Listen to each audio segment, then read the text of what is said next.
नाज़रीन, ब्रेक के बाद एक बार फिर आपका खैर मकदम है। जैसा कि मैंने बताया कि आज हमारे स्टूडियो में मौजूद हैं हैदराबाद के पुलिस कमिश्नर AK खान साहब।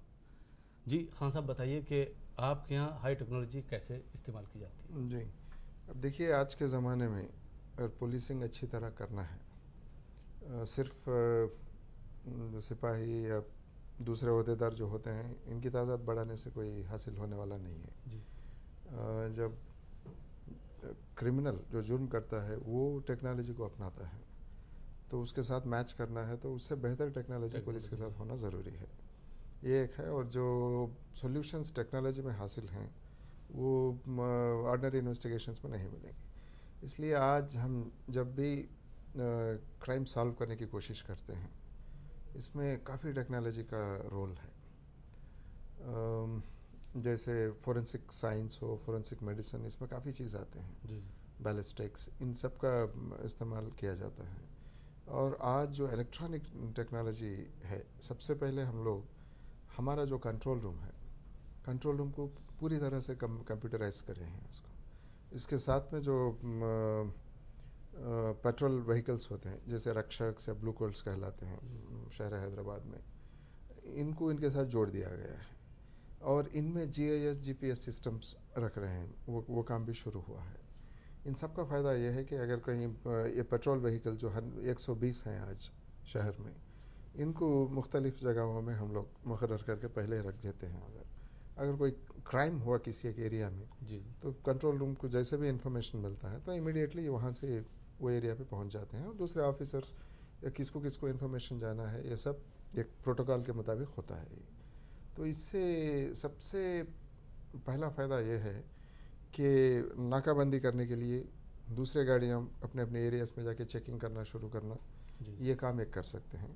और रिएक्शन टाइम जी ये भी काफ़ी इम्प्रूव होता है। जैसे देखिए, जब पुलिस कंट्रोल रूम जो कंप्यूटराइज नहीं हुआ था और पेट्रोल व्हीकल्स इतने बड़े पैमाने पर हमारे पास नहीं थे, रिएक्शन टाइम किसी एक इंसिडेंट जो होता है वहाँ पर पहुँचने में कम से कम 15-20 मिनट लगते थे। जी आज ये रिएक्शन टाइम 6 से 7 मिनट जी है एवरेज जी अक्रॉस। जो 2000 से 2100 तक इंडिविजुअल ट्रिप्स होते हैं इन गाड़ियों को जाके इंसिडेंट जो कॉल्स आते हैं उनको अटेंड करने के लिए। तो ये एक टेक्नोलॉजी की बदौलत ही ये हासिल है आज, computerised control room, petrol vehicles और GIS GPS का जो हो रहा है।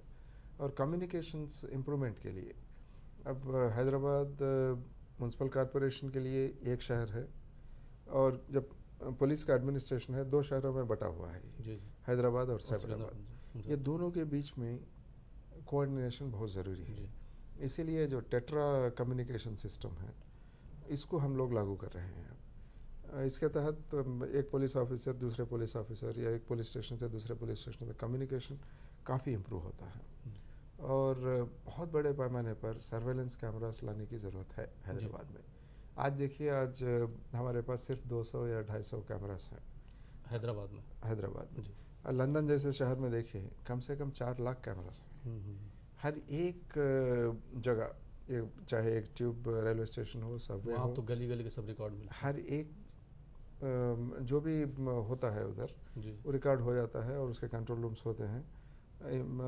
जो सर्वेलेंस रखना या किसी पे निगरानी रखना, उसको कंट्रोल करना बहुत आसान होता है। अब इस साल हमारा मंसूबा ये है कि कम से कम और एक 600 जी सर्वेलेंस कैमरास रखना ज़रूरी है। अब तक जो 200 रखे गए हैं ज़्यादा ट्रैफिक के लिहाज से रखे गए हैं, इंपॉर्टेंट जंक्शंस होते हैं, जंक्शंस पर रखे गए हैं। और लॉ एंड ऑर्डर के लिए कम से कम और एक 600 कैमरास रखना ज़रूरी है।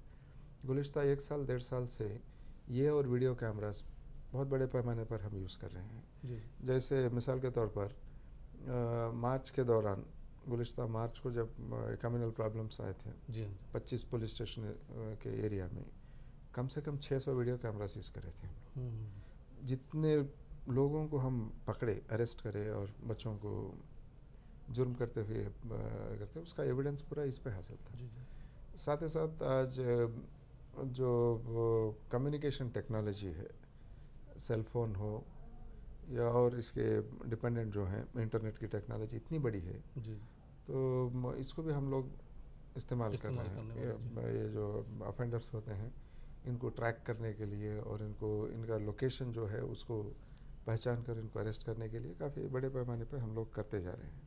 और ट्रैफिक में ये रेड लाइट वायलेशन सिस्टम्स और जो चालानात पहले क्या करते थे, सड़क पर एक एसआई खड़ा होकर वहीं पे चालानात लिखता था। जी जी।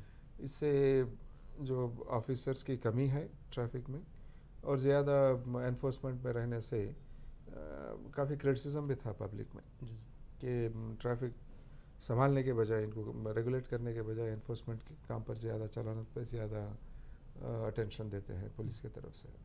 तो इसको ख़त्म करते हुए हम लोग आज 60-70% तक जो हमारा जो एनफोर्समेंट वर्क होता है जी ये कैमरास के ज़रिए से जो कंट्रोल रूम में बैठ के ऑफिसर्स देखते रहते हैं। जी। हाँ और इनको चालानत देने का तरीका हैंड हेल्ड कंप्यूटर्स भी दिए हैं फौज ऑफिसर्स को और बड़े पैमाने पर इनको लाने वाले हैं। तो ये एक है। और इसके साथ में टेक्नोलॉजी की बात कही गई और ज़्यादा पैमाने पर पेट्रोल व्हीकल्स लाने की ज़रूरत है। जी। अब जैसे 108 सर्विसेज के साथ भी हमारा एग्रीमेंट एक है। जब भी कहीं पे रोड एक्सीडेंट्स होते हैं, जैसे सालाना हैदराबाद के सड़कों पर 400 से 450 तक डेथ्स होते हैं। जी। लेकिन आपकी बात को मैं कंटिन्यू करते हुए ये पूछना चाहूँगा, जो एक्सीडेंट वाली बात कही, जी एक्सीडेंट हो जाते हैं, लोग ब्लीडिंग होती है, लोग अपनी जान दे देते हैं, मर जाते हैं, जी लेकिन कोई भी आगे बढ़ के पुलिस की डर की वजह से नहीं आता है, या आप उस पेशेंट को हॉस्पिटल ले जाइए तो डॉक्टर भी जो है हाथ नहीं लगाता कि पहले पुलिस की कार्रवाई हो जाए, अदरवाइज मैं फंस जाऊंगा। जी। तो ये कहाँ तक सही है? देखिए, इसको ख़त्म करने की, ये डर और खौफ को ख़त्म करने की ज़रूरत है। जी सबसे पहले मैं ये बताऊंगा कि अगर क़ानून या इंसानियत, ये जी। दोनों के दरमियान किसी एक चीज़ को चुनना है तो जाहिर है कि हम सब लोग इंसानियत को ही इंसानियत। चुनेंगे। अगर कोई एक्सीडेंट का विक्टिम है, अगर वहाँ पड़ा हुआ है, तो सबसे पहले उसको मेडिकल ट्रीटमेंट तक पहुँचाना बहुत ज़रूरी है। तो इसलिए ठीक है, आजकल 108 जो एम्बुलेंसेस हैं, ये गाड़ियाँ भी जल्दी आ जाते हैं, मगर जब तक रुकने की या उसकी इंतज़ार करने की भी ज़रूरत नहीं है। जो भी शहरी किसी एक एक्सीडेंट साइट पे होता है, सबसे पहले इनको हॉस्पिटल तक ले जाना ज़रूरी है। कमिश्नर पुलिस होने के नाते मैं एक बात मैं बता सकता हूँ कि अगर कोई शहरी ऐसा अच्छा काम करें जी। तो ना उनको विटनेस के तौर पर लेंगे हम, ना पुलिस स्टेशन तक इनको आके रिपोर्ट करने की ज़रूरत रहेगी। और हालांकि हम लोग ये भी बता रहे हैं हॉस्पिटल्स को, पहले अब कोई एक्सीडेंट विक्टिम है तो उसकी जान बचाइए आप।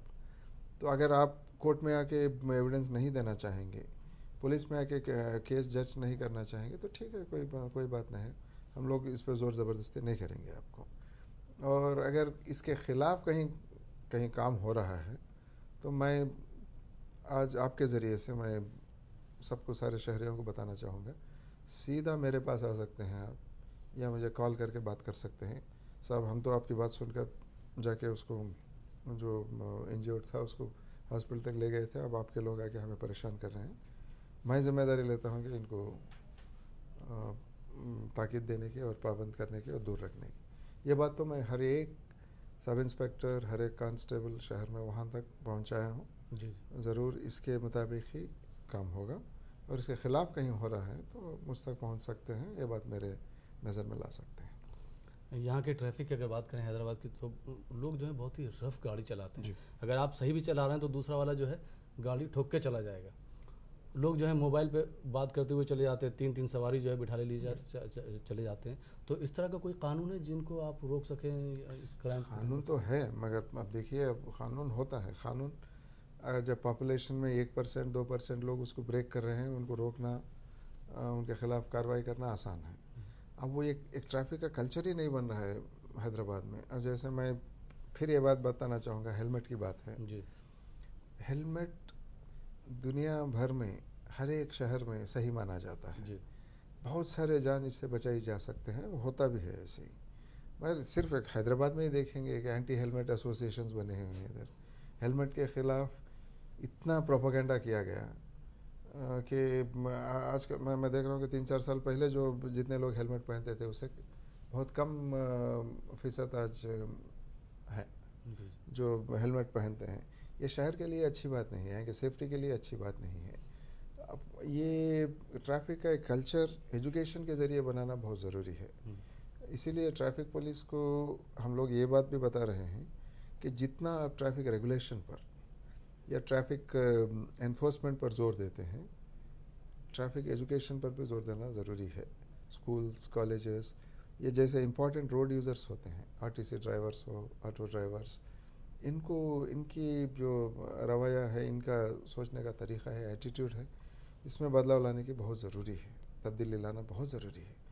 तो ये कोशिश भी किया जा रहा है। मैं समझता हूँ कि जैसे दूसरे शहरों में होता है, वैसे हैदराबाद में भी एक अच्छा ट्रैफिक कल्चर एवॉल्व होगा, और यहाँ के शहरी ट्रैफिक रूल्स समझना एक बात है, समझने के बाद उसको अमल करना ये बड़ी मुसीबत है। और एक बात, अब देखिए दुनिया भर में अगर लोग ट्रैफिक रूल्स को फॉलो करते हैं, बहुत इसमें काफ़ी हद तक डर की वजह से भी करते हैं।